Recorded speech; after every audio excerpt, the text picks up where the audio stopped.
नमस्कार। पिछले लेक्चर में हमने नदी के द्वारा निर्मित निक्षेपणात्मक स्थल रूपों में जलोढ़ पंख, जलोढ़ शंकु और प्राकृतिक तटबंध के बारे में चर्चा करी। आज हम इसी चर्चा को जारी रखते हुए नदी के द्वारा निर्मित जो निक्षेपणात्मक स्थल रूप है इसमें डेल्टा के बारे में जानेंगे।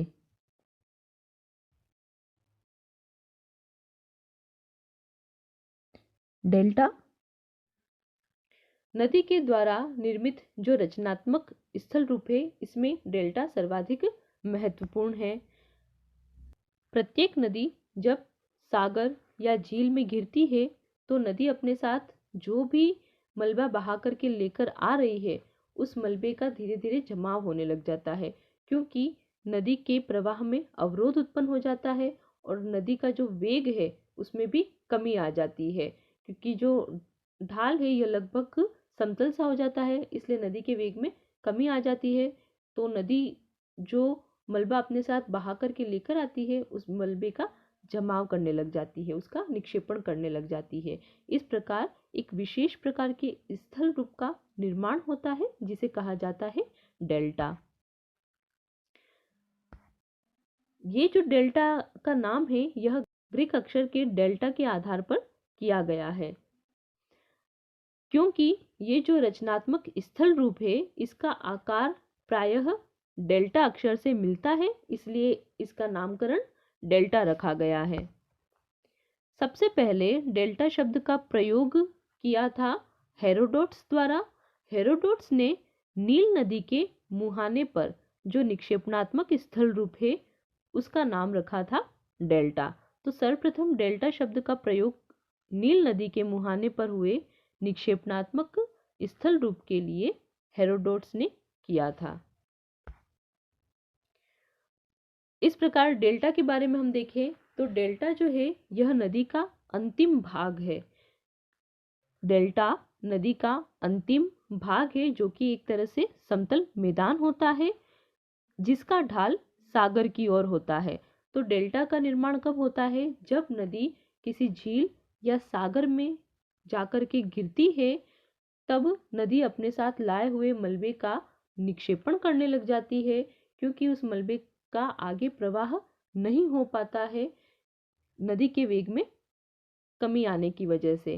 तो इस तरह से एक विशेष प्रकार की स्थलाकृति बनती है जिसे कहा जाता है डेल्टा। तो डेल्टा एक तरह से नदी का अंतिम भाग है जो कि एक समतल मैदान के रूप में होता है। डेल्टा की कुछ पिक्चर्स हम देखें। ये यहाँ पर जो नदी है ये नदी का मुहाना है जो कि सागर में जाकर के गिर रही है। तो ये डेल्टा का पिक्चर है जिसमें नदी किसी सागर में जाकर के गिर रही है और यहाँ पर नदी के वेग में कमी आने की वजह से अपने साथ जो भी मलबा लेकर आई है इसका निक्षेप करने लग गई है। तो इस तरह से यहाँ पर नदी ने डेल्टा का निर्माण किया।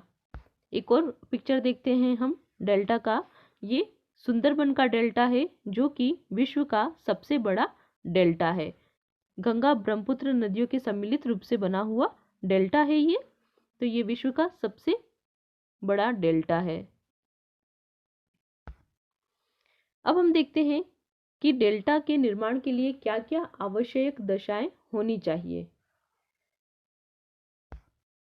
सबसे पहला है कि डेल्टा के निक्षेप के लिए उचित स्थान होना आवश्यक है, अर्थात नदी या तो किसी झील में या सागर में गिरती हो तभी वहां पर डेल्टा का निर्माण हो सकता है।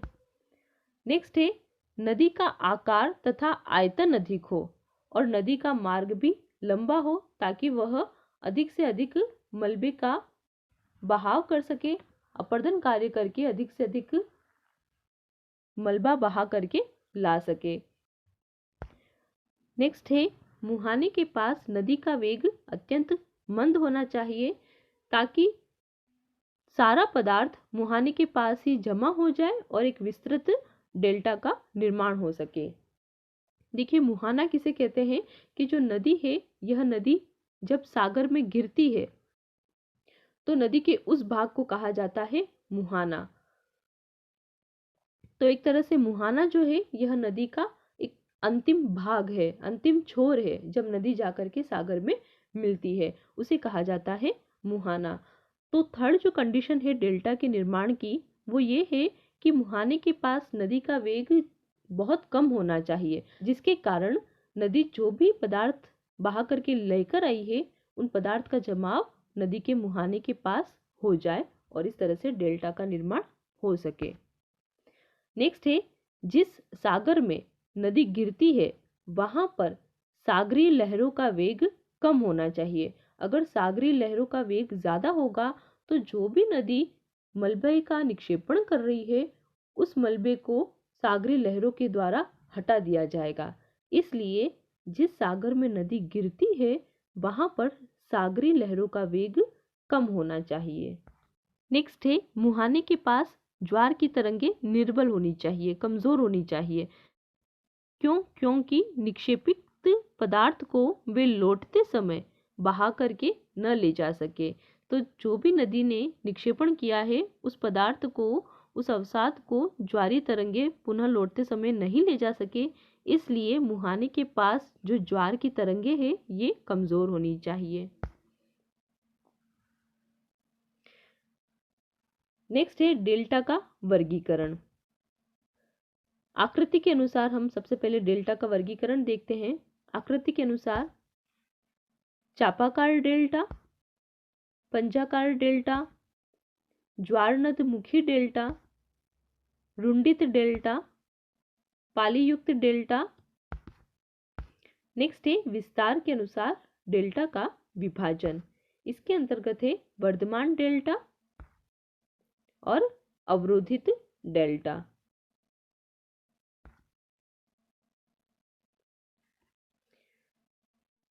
तो डेल्टा के प्रकार में सबसे पहला है इसमें चापाकार डेल्टा। ये जो डेल्टा है इसमें डेल्टा का आकार वृत्त के चाप के समान होता है, इसलिए इसे कहा जाता है चापाकार डेल्टा। और धनुष के समान होता है इसलिए इसे धनुषाकार डेल्टा भी कहते हैं। तो इस प्रकार का जो डेल्टा है इसका आकार वृत्त के चाप या धनुष के समान होता है, इसलिए इसे चापाकार डेल्टा या धनुषाकार डेल्टा भी कहते हैं। धनवाकार डेल्टा भी इसे कहा जाता है।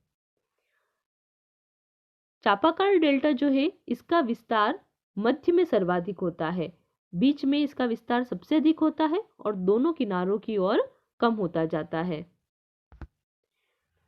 चापाकार डेल्टा का निर्माण उस समय होता है जब नदी की जो मुख्य धारा है इस मुख्य धारा के द्वारा पदार्थों का निक्षेपण बीच में अधिक हो, ताकि बीच का भाग जो है यह आगे की ओर निकला रहे और किनारे वाले भाग संकरे हो। इसीलिए चापाकार डेल्टा जो है इसका विस्तार मध्य में सर्वाधिक होता है और दोनों किनारों की ओर यह कम होता जाता है। चापाकार डेल्टा का सबसे अच्छा उदाहरण है नील नदी का डेल्टा। चापाकार डेल्टा वृत्त के चाप या धनुष के आकार के समान होता है।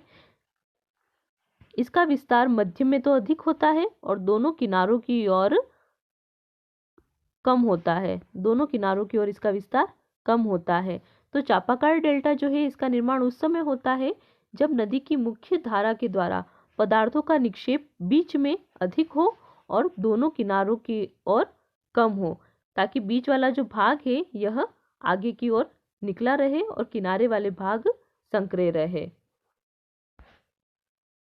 ये है नील नदी का डेल्टा जो कि चाप के आकार के समान है।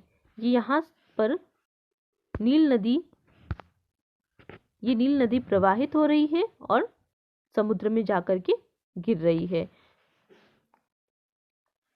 और इस तरह से ये एक चापाकार डेल्टा का निर्माण कर रही है। नेक्स्ट है पंजाकार डेल्टा। पंजाकार डेल्टा जो है इसका निर्माण बारीक कणों से होता है जो कि जल के साथ गोल के रूप में मिले हुए रहते हैं।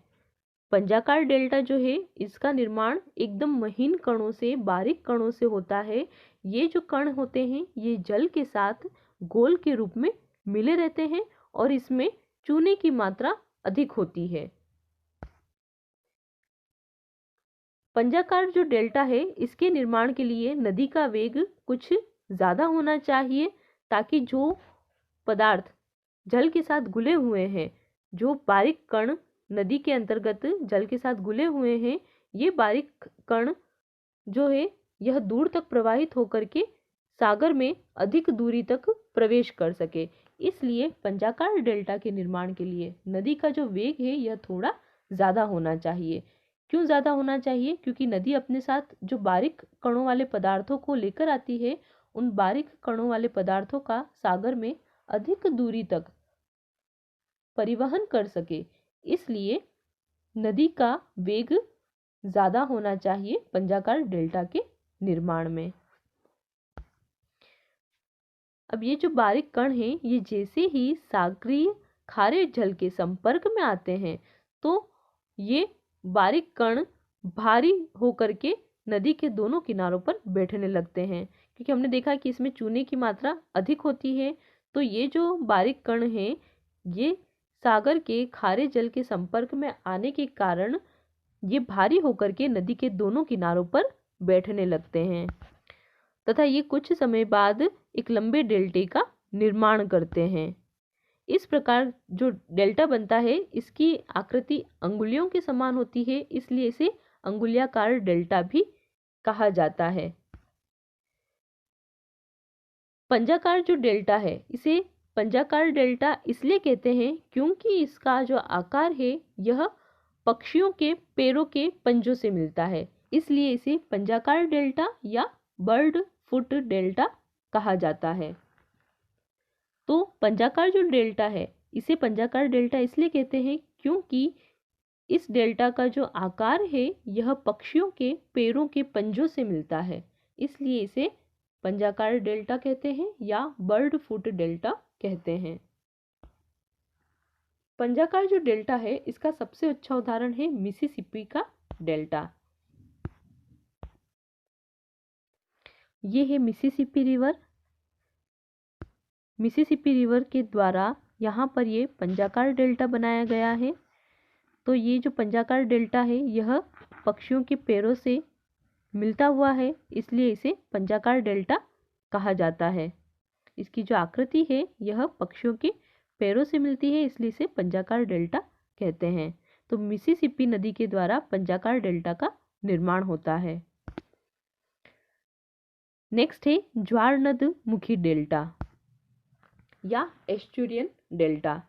जब नदियों की एस्चुरी भर जाती हैं तो उससे निर्मित लंबे और संकरे डेल्टा को कहा जाता है ज्वार नद मुखी डेल्टा या एस्चुरियन डेल्टा। अब बात आती है कि एस्चुरी किसे कहते हैं। नदी का वह मुहाना एस्चुरी कहलाता है जो कि जलमग्न होता है। जब नदी सीधे ही समुद्र में जाकर के मिल जाती है तो उस भाग को कहा जाता है एस्चुरी। तो नदी के उस मुहाने को एस्चुरी कहा जाता है जो कि जलमग्न होता है तथा जहां पर सागरीय और ज्वारीय लहरें नदी के द्वारा निक्षेपित पदार्थों को बहा करके ले जाती है। तो इस प्रकार से नदी जब सीधे ही समुद्र में जाकर के मिल जाती है उस भाग को कहा जाता है एस्चुरी। तो ये जो मुहाना होता है यह प्रायः चौड़ा होता है। भारत में नर्मदा और ताप्ती नदियां जो है यह एस्चुरियन डेल्टा का निर्माण करती है। नेक्स्ट है रुंडित डेल्टा। नदी के द्वारा जो डेल्टा बनाया जाता है उस डेल्टा के आकार में सागरी लहरें लगातार परिवर्तन करती रहती है। नदी के द्वारा जो डेल्टा का निर्माण किया जाता है उसके आकार में सागरी लहरें परिवर्तन करती रहती है। कभी कभी ये लहरें क्या करती है कि डेल्टा को काट करके उसको बहा करके ले जाती है।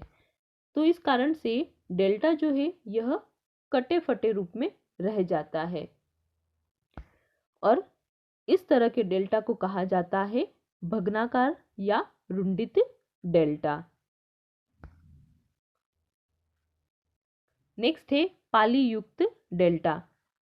जब एक नदी की कई शाखाएं आसपास डेल्टा का निर्माण करती है तो मुख्य नदी के द्वारा जो निर्मित डेल्टा है उसका विस्तार रुक जाता है। जब एक नदी की कई शाखाएं आसपास डेल्टा का निर्माण करती है, नदी की मुख्य धारा के अगल बगल में डेल्टा का निर्माण करती है, तो जो मुख्य धारा है नदी की, वहां पर निर्मित जो डेल्टा है उसका विस्तार रुक जाता है।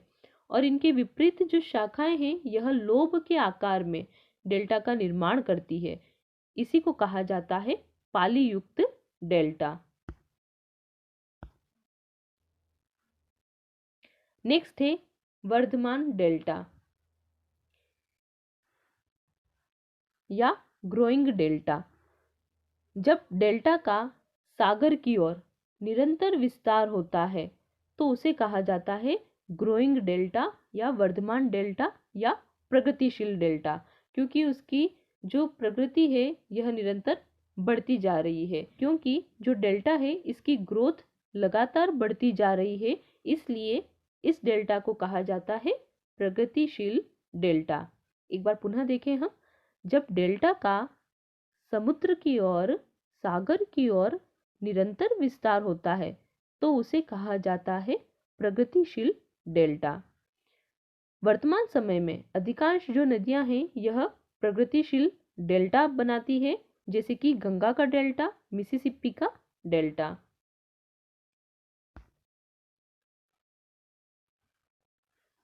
नेक्स्ट है अवरोधित डेल्टा। जब डेल्टा का विस्तार रुक जाता है तो उसे कहा जाता है अवरोधित डेल्टा। जब नदी के द्वारा डेल्टा का निर्माण किया जा रहा है और उस डेल्टा का विस्तार आगे रुक जाता है तो उसे कहा जाता है अवरोधित डेल्टा। ये जो अवरोध है यह सागरीय लहरों और धाराओं के द्वारा उपस्थित हो सकता है। नेक्स्ट है परित्यक्त डेल्टा। जब नदी अपने पहले वाले डेल्टा को छोड़ करके अन्यत्र डेल्टा का निर्माण करती है तो जिस पहले वाले डेल्टा को नदी ने छोड़ दिया उसे कहा जाता है परित्यक्त डेल्टा। जब नदी अपने पहले वाले डेल्टा को छोड़ करके अन्यत्र डेल्टा का निर्माण करती है, दूसरी जगह पर डेल्टा का निर्माण करती है, तो पहले वाले डेल्टा को जिसको नदी ने छोड़ दिया है उस डेल्टा को कहा जाता है परित्यक्त डेल्टा। चीन की जो ह्वांगो नदी है, येलो नदी है, यह कई तरह के परित्यक्त डेल्टा का निर्माण कर चुकी है। ये है ह्वांगो नदी के द्वारा निर्मित डेल्टा। देखिए यहाँ पर दो तरह के डेल्टा दिखाए गए हैं। ये आपको पिक्चर जो दिखाई दे रही है ये है ह्वांगो नदी के द्वारा निर्मित डेल्टा। यहाँ पर दो डेल्टा दिखाई दे रहे हैं, एक डेल्टा जो कि परित्यक्त डेल्टा है और दूसरा जो कि नदी ने दूसरी जगह बना दिया। तो पहला वाला जो डेल्टा है उसको नदी ने छोड़ दिया, तो ये जो डेल्टा है यह परित्यक्त डेल्टा के रूप में रह गया। तो आज के लेक्चर में हमने नदी के द्वारा बनने वाली जो निक्षेपणात्मक स्थल रूप है उसके बारे में चर्चा करी। धन्यवाद।